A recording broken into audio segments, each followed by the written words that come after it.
that is the topic of today's show. And so happy to see there are people in my cashew gallery already. Lorraine Jackson, happy Monday to you. And the first one actually in studio this morning is a wonderful supporter, Sci-Fi Mombi, who is from the clan of Orville Nation. And I'm so glad that you are here to participate. And if you're driving right now and tuned into KCAA AM 1050 FM 106.5, then please do not type in the chat. But when you land wherever you are, then please do join us on my show central that houses 1,130 some shows. This is the Monday that marks consecutive week number 621. So, all right, but before we start on the topic of conflict, I wanted to have breakfast with you. This is my good life habit, my Blisscipline hashtag that has been my, the something that I wanted to start every show with, whether I have a guest or not, is have breakfast with you, which involves taking a bite of my gratitude sandwich. And Sci-Fi, I know you know the drill. I would love it, Lorraine, if you also would put in what you're grateful for. That way, we can deal with the 8 things we're specific for on the top of the bun, which is things outside of ourselves that we're grateful for, and the bottom of the bun. So what are you grateful for in yourself? I call that appreciation. So you ready? Here we go. I am grateful for a really fun weekend. I did something a little bit different. I discovered hashtag accidentally, not accidentally, that there's a Miata club. And some of you know I had to give up my dream car, my Jaguar, that was XJ. It was an older model because they don't make them anymore. The convertible, it was Palomino inside, the forest green on the outside, that classic. It made 3 unscheduled, unplanned for stops in the last month. So I had to say goodbye. But I got this really cute little, very speedy little Miata. And there's a Miata club in Southern California. So I went on my first caravan ride with them, and it was a lot of fun. I ended up having to go on location halfway through the drive, so I didn't finish it. But there's something really fun about driving with the same car down the street and people kind of taking a double take, thinking they're seeing triple, quadruple. So if you haven't seen that little clip I put together from that little ride, please go to Doc Balance on Instagram, Dr. Marissa everywhere else. And that way you can enjoy the ride with me. I'm grateful for this show and the platform that I have been so fortunate to have for as long as I've had it. I think I told somebody last night, they said, how many podcasts do you have? And I said, 1,130 something. And they're like, wow, I didn't know podcasts existed that long ago. And I said, I think I was calling them shows, not realizing they were podcasts for the longest time. And thank you for that finger. I see the, not that finger, but this one that someone just gave me. Let's see. Lorraine Jackson is, where is she? Here it is. She's grateful for her mind. So that's actually an appreciation, to appreciate something about yourself. So let's jump there. I think I gave enough gratitudes on the top end. The appreciation that Lorraine is talking about is, what do you like about yourself? And I know you thought I was Swedish, but I'm actually Chinese. And in my Chinese roots culture, there's a saying, the nail that stands up is hammered down, which not a great incentive or motivation to speak up about yourself. You don't toot your own horn. You're not all that. And I understand the intent of humility, but if you take humility too far, then you're always looking for love or approval or likes, literally likes, in all the wrong places. So instead of having that antenna up, I want us to exercise the muscle of being able to soothe yourself and say at the end of the night before you go to bed, you know what? I'm pretty darn fabulous. 88% of the time, not perfect. 12% of the time, I step in it. So that is why we do appreciation. So thank you, Lorraine, for kicking us off on that. I appreciate that I am a good teacher. How's that? I appreciate that I'm a good mom. I got a nice little call from my younger daughter this morning to say, just to say, I love you. I love that. I appreciate my ability to, uh, let's see, follow most of the time Dr. David Simon, co-founder of the Chopra Center, Dr. Deepak Chopra's partner. He's now on the other side, back into that eternal goop of love that we all come from and go to. But he taught me something really important. Before you open your mouth, before you send a text, before you write an email, ask yourself, is it kind? Is it true? And is it necessary? So that's, I'm jumping ahead to one of the tools on a solution for conflict that usually helps me stay out of conflict. Definitely better than a knee-jerk reaction, which will definitely make me a jerk. All right, so what else do I or you appreciate about yourselves? Let's go with what I appreciate my ability to try something new. I love trying new things, and I have a life motto for my future called "Don't Die Wondering." My past is no regrets. My future is don't die wondering, and the short form of that is I try everything once. Marriage, divorce. So I appreciate that about myself. And that's it for having breakfast with Dr. Marissa. Thank you for joining me and taking a bite of my gratitude sandwich. And I promise if you do this for 28 consecutive days, you will sandwich your day in the most positive way.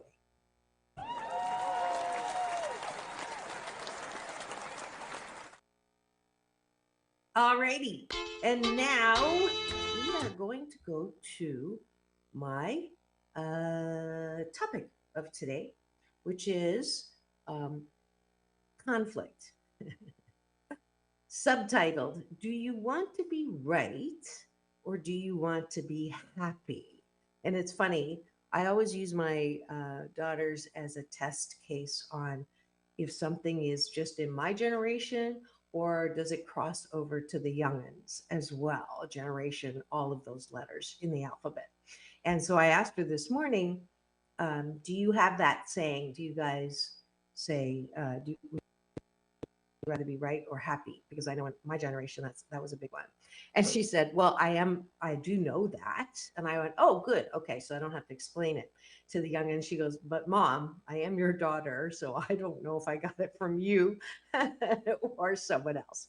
So for the youngins, there is an expression called "Would you rather be right or happy?" And I think I'm thinking that people, everyone in the chat, you can tell me or not if you know that saying. I know my sound engineer who's in here now, Rick. You'll probably remember that saying. So I am going to, first of all, usually in the first half of the hour, I get real. I put the moose on the table, which is my Canadian expression of elephant in the room, and say things like, usually I live out loud as well. And my life is the one I have the most experience with. And when I give these examples, I almost always have someone say, oh, I relate with that. Or, yeah, I get that. And yes, I do that. Or, yes, I feel that. So, um, I was in a conflict for a little bit of time over something that I, felt strongly about, and I was disappointed. And excuse me, I tried to change it. I tried to advocate for myself, and it just wasn't working. So I withdrew myself from the situation altogether. And did not continue with that particular group affiliation. And I know that there are people that care about me that miss me in that group. And so I thought, too, this last, I would say, 3 months or so, I've been on an extra special mission because I chose to accept it, which is I'm calling CFL, Come From Love. And some of you know me from Agape. While in faculty there, my big brother is Dr. Michael Bernard Beckwith, and he was speaking on the ability to remember who we are, that we're really not just this human being having a spiritual experience. We are love. We come from love. We go back to love, that power, that energy, whatever you want to call it. Some people call it God. Some people call it Krishna. Whatever you want to call that energy of love. That's why we're called humankind and not human mean. And sometimes we forget. And so when we get ourselves, our undies all wrapped up in a conflict, we are operating purely on a human level with all of our feelings and justifications and reasons and explanations. And we desperately want someone to get our point. And usually that just makes the other person, dig into where they are, and it's just this source of unhappiness. And that's why we're talking about it. My Happy 88 mission is 88 million more happy people in the next years, the next 8 years. And that is my purpose. That's why I have a best-selling book on happiness, 8 Ways to Happiness. And thank you for reminding myself. As a result of being here today, and I'm seeing more and more eyeballs rolling in, and certainly Lorraine, if you haven't already got it, she knows that saying. That's fabulous. If you go to drmarissa.life today, because it's Mental Health Matters Mondays, I give a free audio book copy of this self help book on steroids to help you or someone that you want to forward it to up level their happiness. And that's also the goal of Mondays. So just go to drmarissa.life and I'll pull it up later. But if we look at conflict, and I look at that conflict that I'm talking about, I want someone to see me or to understand how important something is to me and all of the reasons why. And I referenced in my promo an interview that I did with Don Miguel Ruiz that you can find on my YouTube free subscribe channel that speaks to why um, that expectation in it of itself is going to create conflict. So I'm going to go to this extreme of saying, in addition to another teacher of mine, Abraham Hicks, that says no one can make you angry, disappointed, pissed off, resentful, that y'all, myself included, we choose those emotions as a reaction. Now, we're human beings, we have that reaction, but whether we have to respond to it and whether we go to blame is completely up to us. And so this is the crux of the difficulty, because we grow up being told by our parents, you're making me angry, right? If you didn't do that, if you didn't say that, you are making me angry. And so most of us grow up thinking we have the power to piss somebody off. And they're playing along because they'll say, don't do that. That hurts my feelings. And y'all, some of you have been following me for a while. That little expression, which is supposed to be helpful to you to express yourself, uh, actually triggers me, because it's like, no, you own your own feelings. I own my own feelings. And if you're really interested in choosing happiness, this is the point of grad school, as I call it, because can you check yourself in a moment of reaction and take that breath My father's generation said, stick your hands in your pocket and count to three, right? Knowing that anger is highly likely to get you in embroiled in a conflict, embroiled into a point of being crisped. So Don Miguel says we are all actors. We're the star of our show, of the drama, of our own drama. That is everybody, every individual is the main star in their show. And the expectation is every single person outside of you is there to be supporting actors in your show. So that's the first thing that sort of gets us into embroiled conflict, embroiled to a crisp, is the expectation that there everybody in your little hula hoop and universe, or larger than the hula hoop universe, is there to make you happy. And the when we grow up that way and we have adults tell us, I love you, I'm doing this for you, I love you, and I'm going to treat you this way. And if you loved me, you would treat me this way. If you love me, you would say this or do this. That kind of starts us off on that foot of expectation that people are there to serve you, people are there to contribute to your happiness. And what I have learned is that my happiness is, um, I would say, I, I would go off a limb and say 100%. I know I'm 88% most of the time, but my ability to be happy is all of my business. I have the power, no matter what, to choose happiness. Now, I don't want to be happy 100% of the time, mind you, because I'll be dead. I have to have contrast. So, in moments of conflict, I know that it is chiseling me to learn how to choose happiness, even through a place where something is happening that I don't like.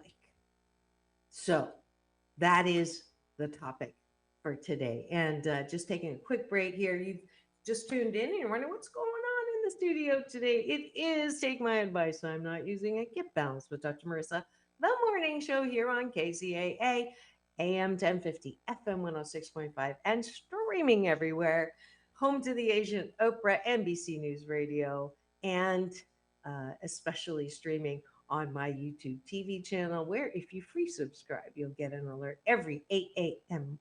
in the, oh, sorry, 9. They moved me to 9 to bump up the rating. So I'm here at 9 now, but have been for a bit. But I want to welcome to my studio some more Cashew Gallery. Orville Nation is in the house. I mentioned your name earlier.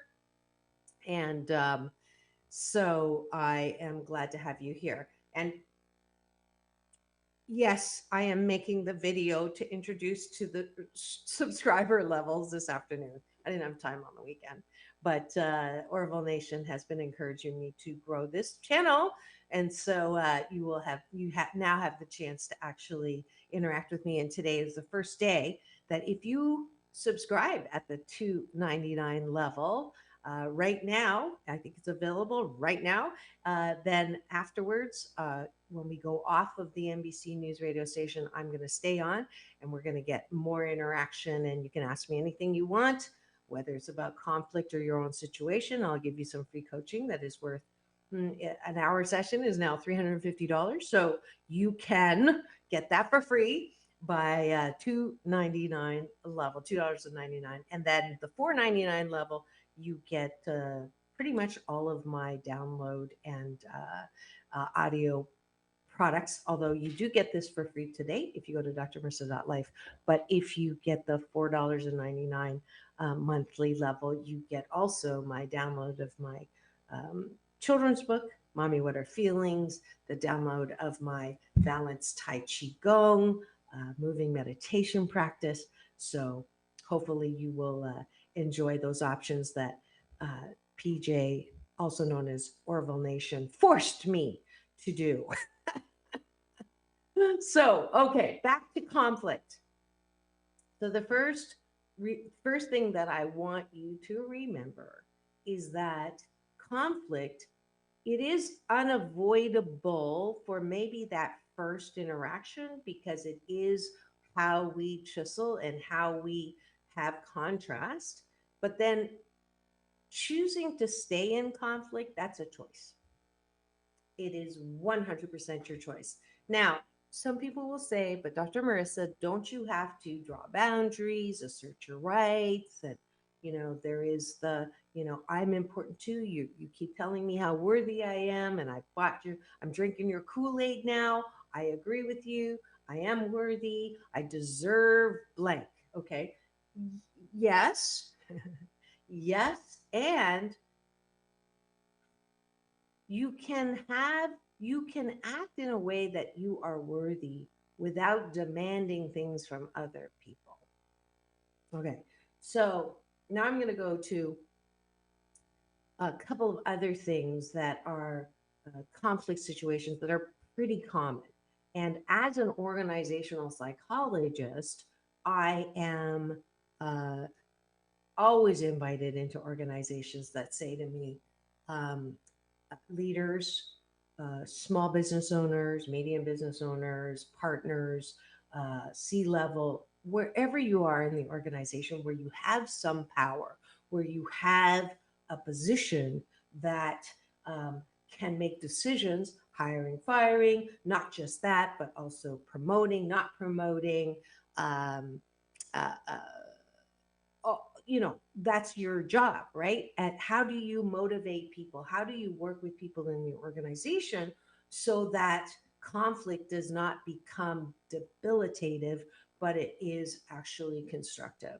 So, I was playing mahjong the other day, and one of the players was a business owner, and he was complaining because he couldn't find good help these days. It seemed like, everyone has this. His last employee was extremely a good employee, but why do they bring personal things to work? Work is, you have to separate between personal and professional, right? Leave your personal stuff at home and just bring your professional stuff here. Okay. So let me take this.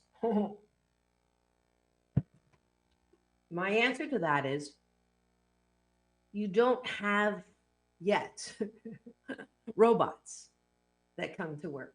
Human resources are the whole person. And you cannot separate a person into professional and personal. It's not possible because people are one people, right? Your personalities, for the most part, are something you bring into work. The fact that there's more women working now than there used to be in the 60s, you can't just say, I only want women who don't have a family or don't have kids, right? So kids are a reality. Sick kids are a reality. Um, Having deaths in the family um, requires some compassion and understanding about what people are going through in their personal life. So you can have this extreme, right? Attitude of, no, I just want people to come to work and do their job. It's not rocket science. Why is this so difficult? And I say, because you can't get the task done without a relationship with that person. So, and that person also has relationships with the people they work with. So if you want something done, you're going to have to attend to the bottom of the circle, which is the foundation and base of humans at work. So until the day that AI completely takes over everything, not even going there as a topic, we can do that maybe another day. I know that Orville's like, oh, we can talk about. I don't want to talk about that today. I'm dealing with human beings now, and I'm dealing with how you can deal with conflict and still be happy. So If you, number one, if you have the expectation that everyone is supposed to be supporting your happiness, get over it. Okay. Everybody else has their own play. Everybody else is the star of their own play. Dama Gabonese. If you haven't read the book Four Agreements, awesome book. Every person should read that book. I would say that even more so than my book. It's a fundamental, a guidebook to live at least on the track of happiness. So one of the agreements is don't take it personally. Now, easier said than done. I put DN. You know me and my alphabet soup. I actually came up with another acronym, but DTIP. Don't take it personally. How, Dr. Marissa, do you not take it personally when someone says to you, you're wrong? And you hear you're stupid, right? You're dumb, right? When someone says you're wrong, I go to uh, it's a personal attack, right? How dare you? What do you mean I'm wrong? Here are the facts. Boom, boom, boom, boom, boom. We all know that the facts are not objective. Famous psychological experiment. Two people say the same accident, see two completely different things. Uh, Shoot, I just thought of pulling something up that I'm not prepared for, but maybe I'll pull it up after the show. But some of you remember if you took an introductory psychology course, that old woman and the young woman, right? You look at it one way, you see an old woman. You look at the picture this another way, you see a young woman. Two exactly the same data, you see two different things. So the next time you tell someone you're wrong based on their subjective interpretation of the same facts that you are laying out, I want you to remember that. So that whole saying, would you rather be happy or right, is actually not accurate. You can be happy and wrong and happy and right, because right and wrong don't even belong in the equation. You cannot tell someone that they're wrong if they're looking at something in the way that they're looking at. They have every right to look at that thing the same differently than you have looking at that. Oh no, Dr. Marissa, there's some fundamental truths and some fundamental things. There's right and wrong. My point is, right and wrong is not a useful construct. If you are right and you win, and they're wrong and they're bad and they lose, how is that happy? Ever. Half of the equation is not happy. Now, win win. What is a win win? You can't have one person getting everything they want and the other person getting everything they want. It's very rare that that actually happens. Now, I hate the C word, compromise. I hate the P word. I don't even have the P word, patience, in my vocabulary. But the name of my show is Take My Advice. I'm not using it. So the advice is still good. If you are embroiled in a conflict, the best way to resolve the conflict is one, knowing one, that they're not here to make you happy. That's one. Two, that there's probably no resolution that's going to make both parties extremely off the wall, off the charts happy. Just not possible. Okay, so that's two. Number three is, instead of arguing and insisting and defending, you should. I'll go back to my business case because I do a lot of work in organizational psychology, and conflict is one of those human dynamics that unavoidable when you have humans at work. So you say, I have the expectation that this is what you need to do at work. And if you don't do it for whatever reason, you're out of here. Okay. And I have a lot of employers who are from that extreme, but less, because most people understand that, yeah, there are things that happen. However, Now I'm going to go to the other extreme. There is an expectation from employees that is a little unrealistic too.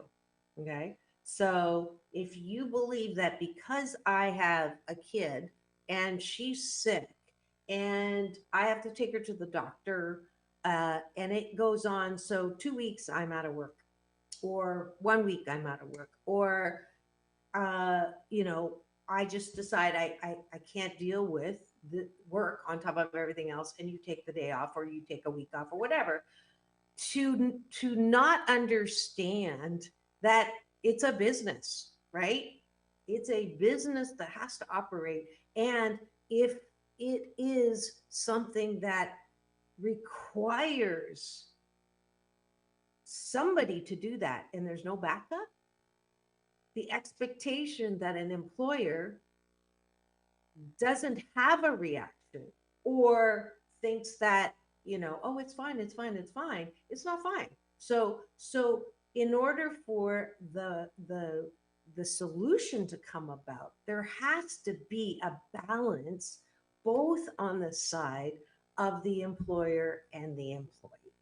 And this is at every single business that I've ever worked with. And that's a lot in the last 30 plus years. Hashtag ageless. I use oil of Olay. But it is truly amazing to me where there is the only lose is when both parties don't allow for the consideration of the other. Okay, so the solution is not, and you sometimes, once it's more this time, I get it, and I'm gonna have to do something I don't feel like doing.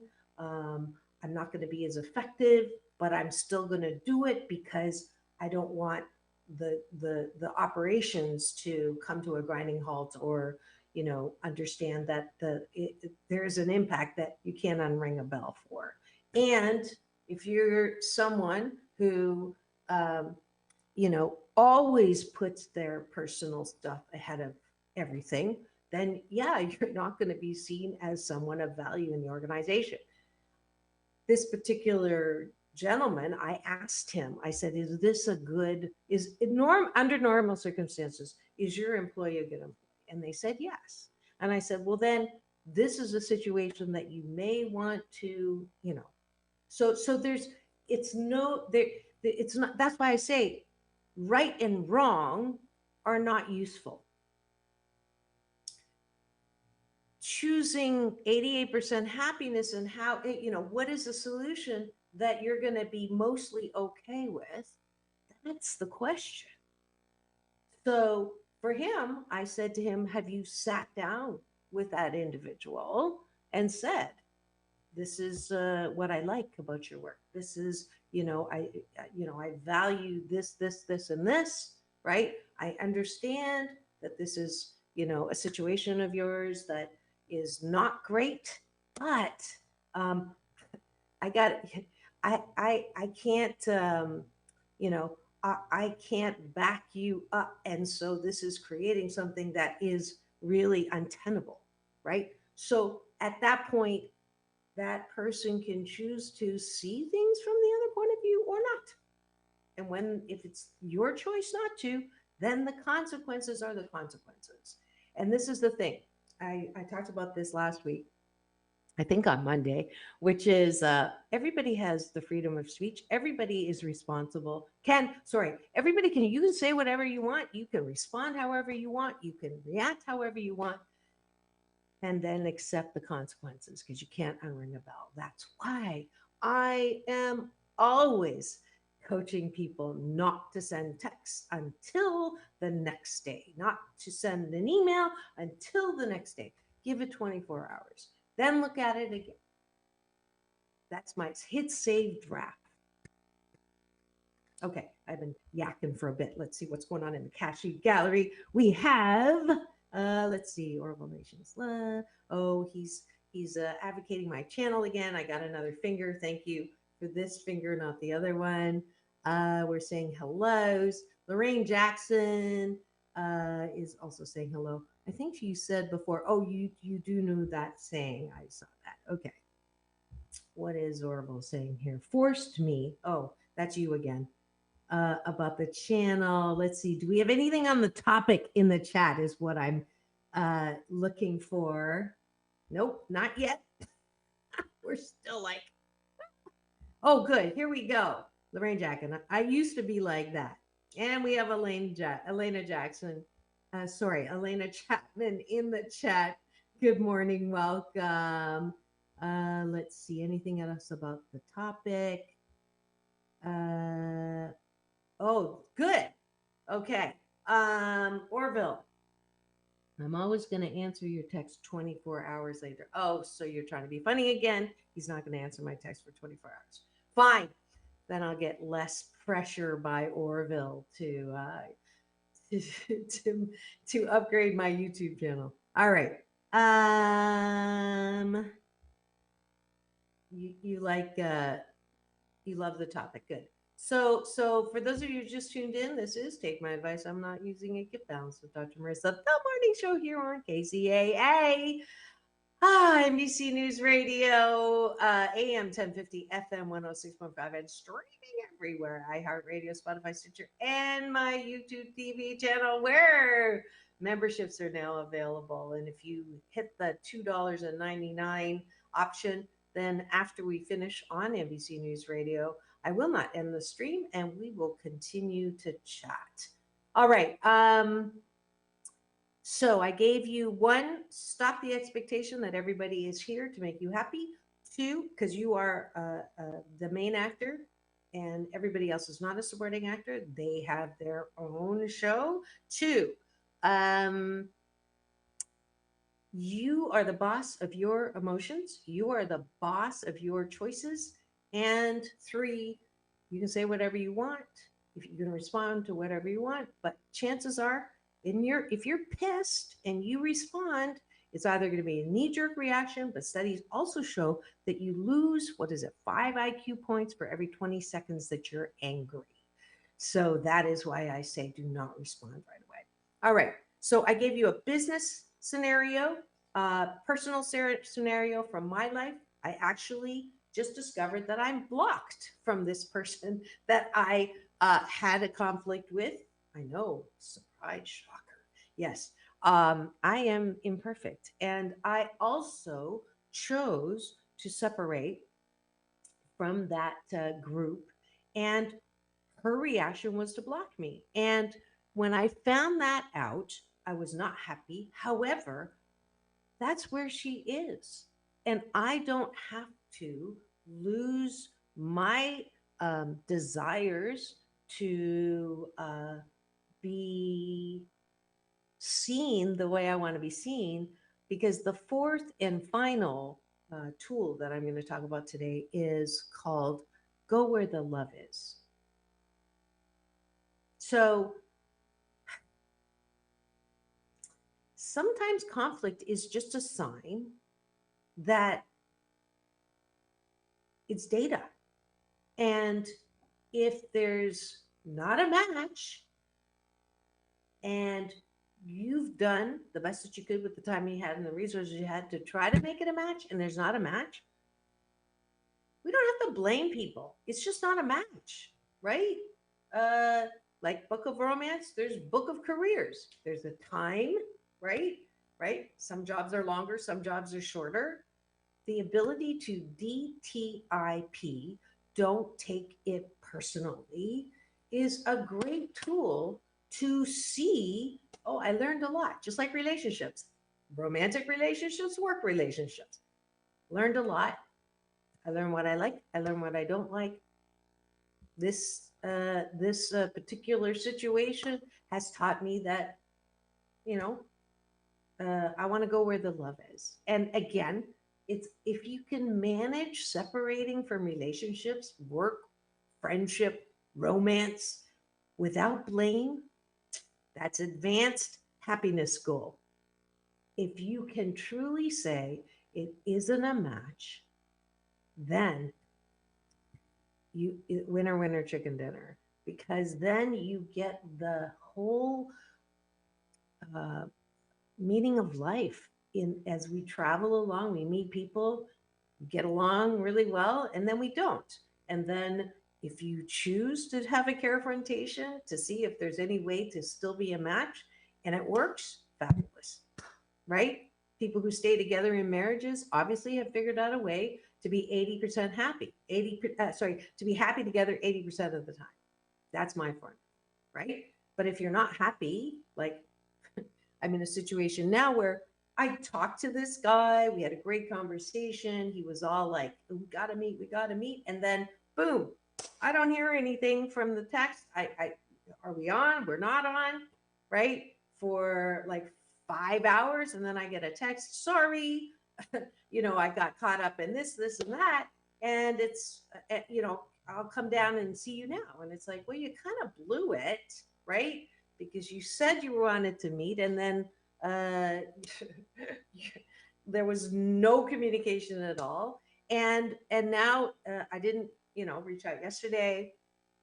He reached out yesterday morning. I didn't respond today before the show. You reached out and said I have a live show. I'm not, but in my mind, I'm thinking if this is at the beginning when you really want to know if a person's going to be most into you is right before, and this is not a good sign, right? So it tells me most likely not a match. I'll probably go back one more time and say, if you admitted, oh, he did say my bad, right?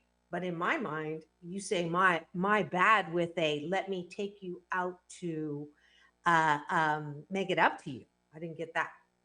So again, every single conflict, every single um, tussle, every single disagreement is an opportunity for us to grow and expand to self soothing, to self care. It's not F you, you're a jerk, how dare you, screw you. If I look like you, I'd be miserable too. And then you have a collection of, seething infections in your life. That's all conflict is. Conflict at the beginning is a chance to learn, grow, expand, and uh, exercise your skill of um, choosing to be happiness no matter what. Choosing to be happy no matter what. If you go directly from conflict to you're a jerk, you're not learning anything. You'll learn how to blame every single person for how you're feeling, which is not helpful. Make sense? Tall order. I know, easier said than done. I know. But I mean, the bottom line is, do you want to be happy? Does it feel better to be embroiled? I met this other person in line, and unfortunately, they knew who I was, right?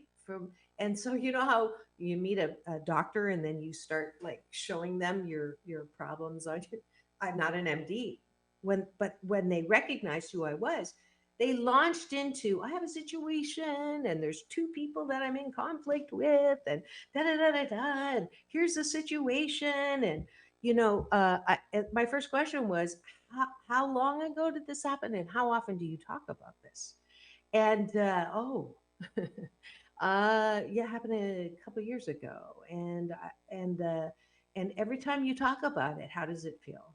Well, it feels horrible.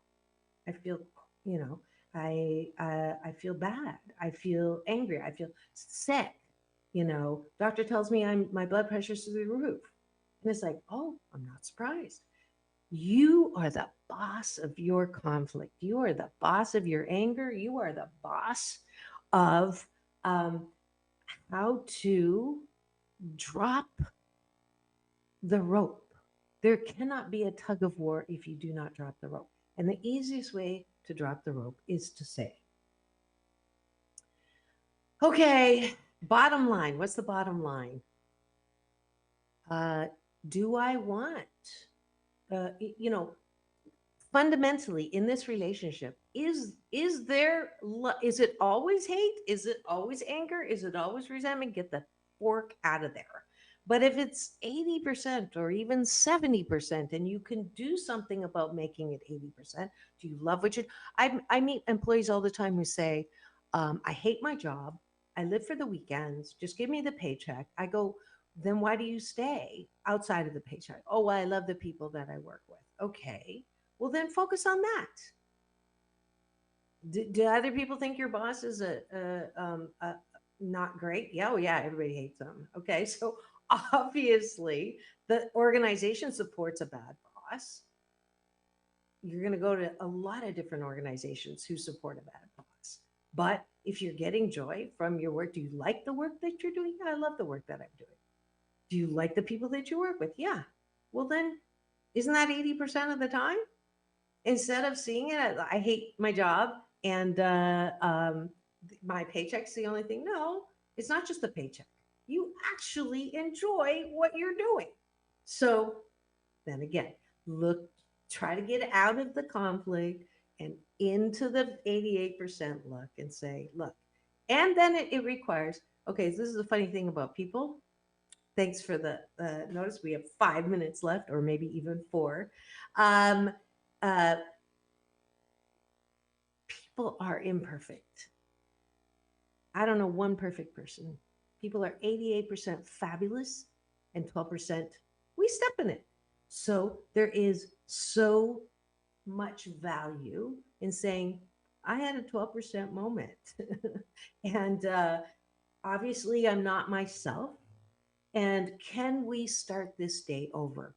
I love that expression. I use it with my daughters. I love it that they keep using it because you don't have to ruin an entire day from one negative thing. But it does require some ownership of, yeah, that wasn't my best response. Yes, that wasn't my best knee jerk.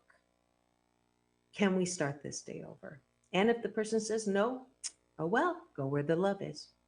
If they say, okay, but we got to, this can't happen again. Okay, I get it.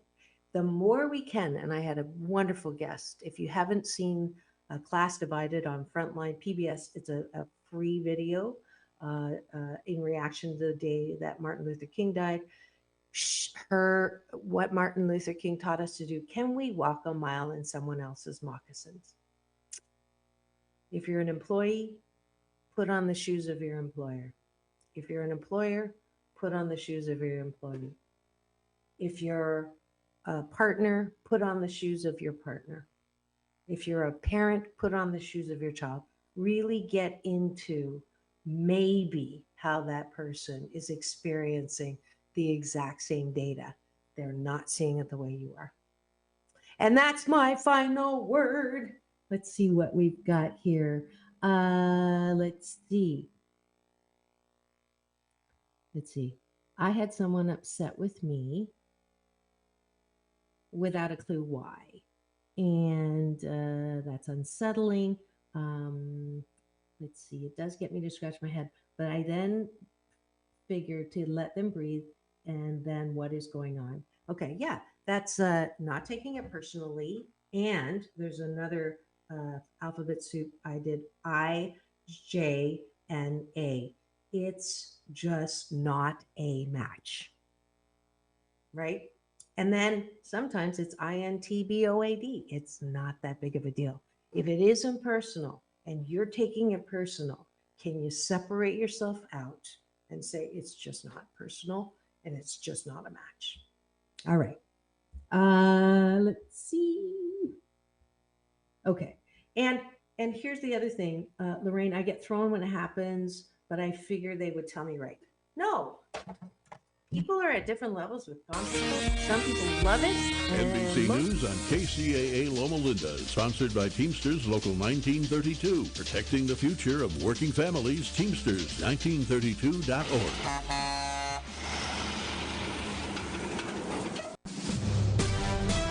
NBC News Radio, I'm Lisa Taylor. Former President Trump's